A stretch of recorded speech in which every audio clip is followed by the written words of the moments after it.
Good morning, 10:55 in Columbia, same up in New York.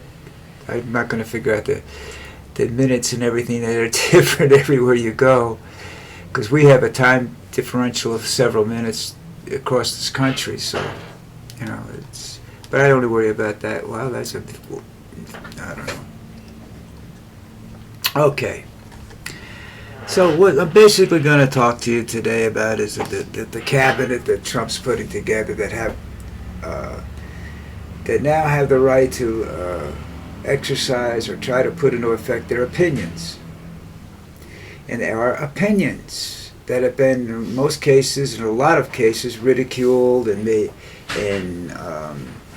discarded as, not really real. For years, you've got the RFK, you've got the other two, Gabbard and Hez, and I can't forget the other. I can't pronounce the other guy's name. Hay begins with the H. The guy from Fox, the defense secretary, and there's several others down the line that I haven't really paid that much attention to because I'm not familiar enough with them to know what they're supposed to do. But anyhow. They all have opinions. I have an opinion on everything, okay? I would consider to be an opinionated person, but I don't understand if that's what I am. Because I don't always think my opinions are right. I just express them because I think they make sense, and that's up to be either proven or disproven, all right? Now, with these guys, I think what they're going to do now is they want to have all these opinions that they've had in the past justified, including Donald Trump. Donald Trump wants his opinions justified, and he's going to ram them down your throat until you think they work, and they're not going to work. A good portion. Some of them are not bad, don't get me wrong. Some of them are horrible. He's going to have a problem with Musk and Ramsworthy. Ramsworthy is just an opinionated asshole. Musk is a crazy son. Musk is a very highly intelligent individual who wants to be king of the world and maybe the universe.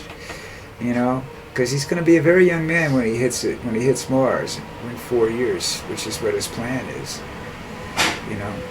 So he wants to rule the world. Trump is only interested in his bank account and seeing how much havoc he can create for people who don't like him. But the others, they want to be justified in their thinking. The people with the COVID, that's a very dangerous process. Look, do I think there's a lot of money wasted in science? Yes. I happen to be one of those people that agrees with God, I wish I could remember this comedian's name, that there is a cure for cancer somewhere, but we couldn't afford it. And there's no money in it.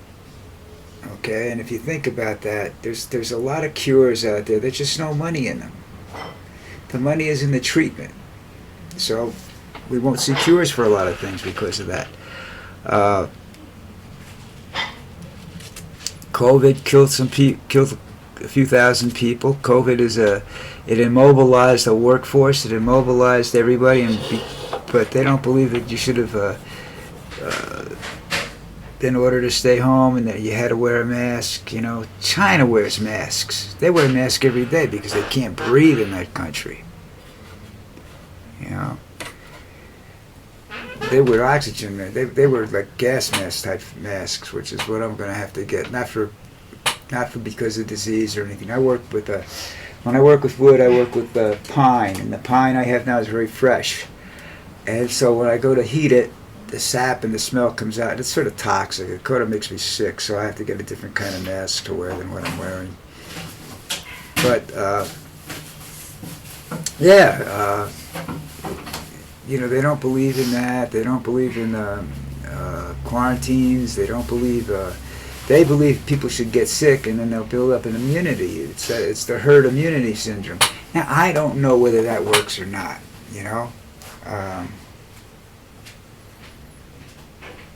I would think that with the polio, uh, the amount of cases there were before the vaccine, that there would have been some sort of immunity. And what they found, and they find with a lot of these diseases, if you leave them alone, as a herd immunity starts to take form, they mutate.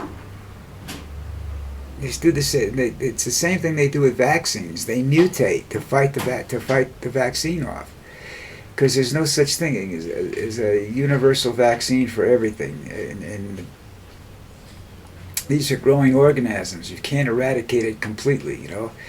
Sometimes there's stuff in the ground that they found that they think if it ever came out, they're locked up someplace. These viruses and whatnot that have been around for hundreds of years, and they're afraid that if they got out, they would destroy the planet because there's no cure for them. And they study them and they develop a cure, and then they watch it mutate. Some of these diseases are pretty smart, smarter than the people that are running the government. That's for sure. Some place along the line, I want to see he's going to try to domesticate some of our intelligence agencies. Like Central Intelligence Agency is mandated that they can't work inside the United States. Trump will figure a way around that and change that. He doesn't want to worry about terror anymore. He wants the all efforts to be concentrated on China. Well, China's way of getting around that is to use all the other countries, support the terror organizations and everything else, to do their dirty work for them. So what do you do then? If you're not equipped to stop the terror organizations, but you're watching more the Chinese, and the Chinese are just pawning the stuff off and sitting back and going, that's what's going to happen. You're going to have a weak country with absolutely no way of battling, and that's the problem. It's not that's just not a good thing, you have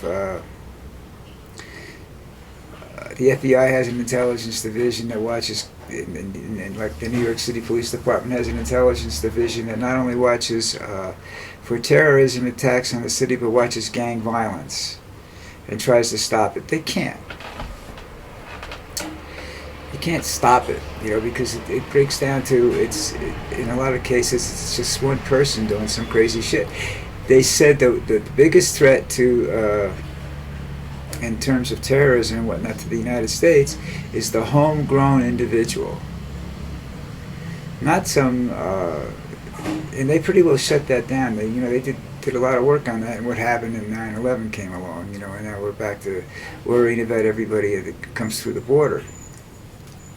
The one thing you can't do on the border is check somebody out completely. If a guy comes up with the paperwork, says, okay, he's never done anything wrong in his life. Let's just take me, for instance. Okay, I've done some crazy shit, but I haven't done anything highly illegal. I don't think I have as far as I know, I have no police record. I have a horrible driving record, but no police record. So, and I'm 78 years old, and I get my passport together, and I decide I'm going back to the United States for a while. And I go back to the United States, and I really don't know, have any association with terrorists or anything like that. But I do know suppose I know some stuff, how to do certain things. I know a little bit about chemistry that I learned from the internet, and that's not true, folks. I don't understand chemistry at all. My chemistry is salt makes meat taste better, So, but anyhow, they're not looking at me for anything. I don't care if you got a domestic agency. All right, what are they going to do? Follow me for a while? Okay, I'll be easy to follow. I walk with a walking stick. I walk slow, so slow. My wife gets pissed, and it's usually half a block in front of me. So I'm not going to be, running away from anybody or anything like that. But I decide I want to attack something because the government's pissing me off. They're messing with my life somehow. All right, how do I go about doing it? Well, the problem is it's how big a decision do you want to make, because the bigger it is, the more people that have to be involved, because it's difficult to get whatever ingredients, guns, whatever it is that you need, all right? And you want a lot of people between you and the actual source of this stuff. Well, but let's say I get what I want to do and I go and I do this. Who's going to stop me? How do they know me? CIA doesn't know. Well, maybe they do now because of the stuff I've been doing. I don't know. Because actually what I'm doing now is international, so they can watch me. You know? And I honestly don't care. Because I am too old to do anything wrong. No, I'm not too old to do anything wrong. I'm too old to do anything wrong and get away with it. That's the biggest problem. And that's what stops a lot of people. The fear of getting caught. Not the fear of what their work is going to, the fear of getting caught. You remove that from them and then you got some serious problems. But the CIA, I guess it was the CIA. What's the other agency? National Security Agency or whatever. I don't know. I forget who. Well, the guys that was putting the spooks in the college campuses and everything else. That's when they turned around and said the CIA can't operate in the United States anymore. It has to operate overseas, which is, it's better for them to do that because they have an area to concentrate. And they're very good at what they do overseas. We're still safe because of them.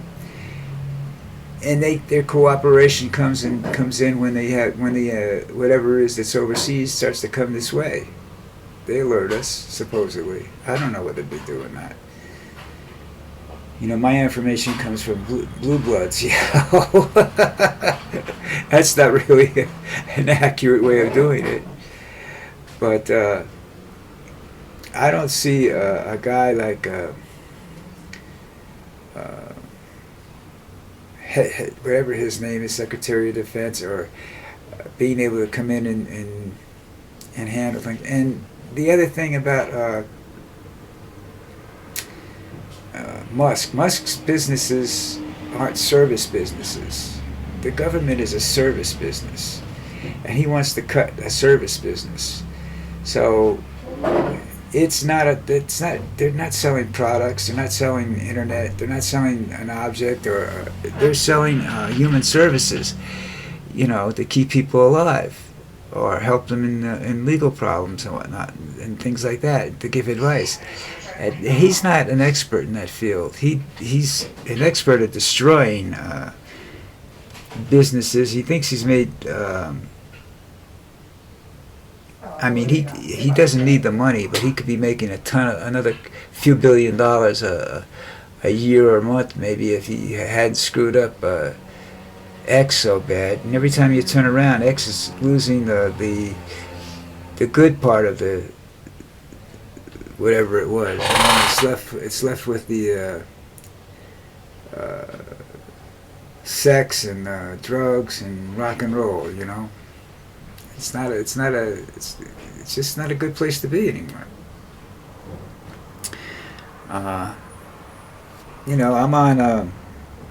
on Mastodon Social, Mastodon Universitydon, and I've started to notice that there's some strange people following me, but the deal is that they can't just follow me. I have to approve it, and then there's a lot of information available from them to be able to approve it, and sometimes I don't. And maybe I miss out on some cool people. I don't know. I don't have a lot of people following me over there. I don't have 100 followers on either one of those sites. Mastodon Social's the worst of the two in terms of my having followers. Universitydon is more news related and whatnot, so I have more followers and I follow more people there. And I'm going to try some of the others that are out there now. What do they call it? Themes and Blue Sky, is that it? I think that's the name of it. I'm going to try that Monday or Tuesday. I have too much to do the weekend. Oh, if you wonder why I have too much to do, I am cooking my Thanksgiving Day dinner today, because down here it wasn't a holiday, so everybody had to work. And I didn't feel like serving dinner at 7, 8 o'clock at night. You know, people had to travel to get to my house, and they had to work Friday. Not a holiday, folks. So, you know, remember that if you decide to leave the country, you're not going to have a lot of holidays. You're going to have more holidays, but they're usually religious based. And then, like down here, all that means is they go out and get drunk on those days. They don't go to church. Well, a lot of people do go to church, but especially on Easter Sunday. You can't get near a church on Easter Sunday down here. But that's the same. The Latino churches in Morris County were the same way. All right, listen, I gotta go. I gotta start making stuffing for the turkey and some other things, you know. And we'll talk to you probably tomorrow sometime. I don't know if I'll be in the morning or not. Depends how late everything goes tonight. All right, everybody take care.